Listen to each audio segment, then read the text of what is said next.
to the greatest kindness video.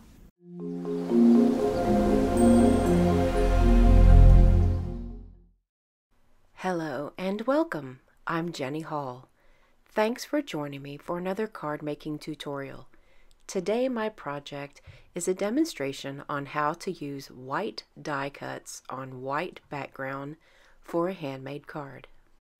I'm crafting today with the needle and thread bundle, which is available through the month of May. It's 10% off in my online store. There's a lot of beautiful dies in this set, and the stamp set is beautiful as well. But today this is going to feature more of the dies. There's one piece of paper in this paper pack that I'm going to feature under the layer. I want just the sides to show. The main focal point will be a white panel created with this large floral design that just makes little pin pricks into the paper, kind of like it just pierces the design. And then we'll be layering up some white die cuts on top of it.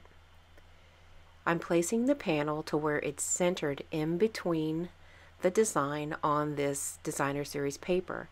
So now we have just looks like a hand-stitched border on each side. When I got a good look at the dies, I noticed that all of the little die pieces actually look like they match the pieces that are drawn into that paper pierce design. So I thought it would be beautiful to add them on top of the areas. We're going to build a large flower by just adhering 3 of the different little flowers from the die set, and then adhere it directly down to that white panel with just one Stampin' Dimensional. I don't want to put too many because we're going to slide things up underneath it. Using the fine tip glue pen, which is a very thin line of glue and it's clear, I'm going to slide the die cuts under the edge of the flower.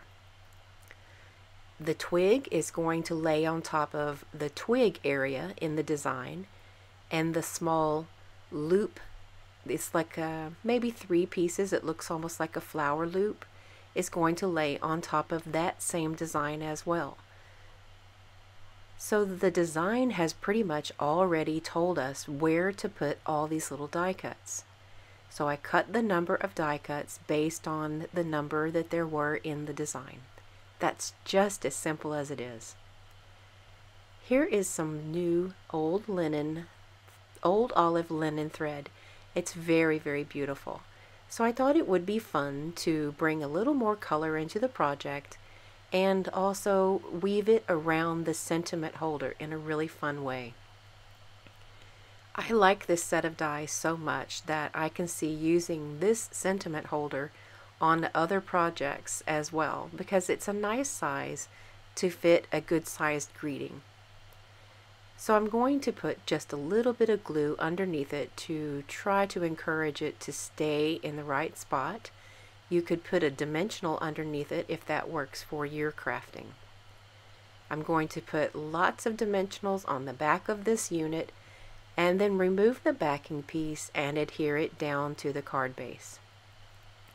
Very simple card, and this design could be translated into so many different bundles that you have. If you have a stamp set or die set that works in this sort of design, then try it out. I'd love to see what you come up with.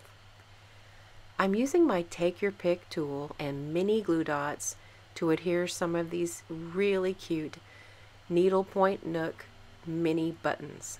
These little buttons are the perfect accent, and they're very low profile, so they're not going to cause me to have anything burst out of the envelope upon mailing. Because the designer series paper is so beautiful, then I used another piece as a layer for the inside of the card, and then I'll adhere it down into the card with small amounts of liquid glue.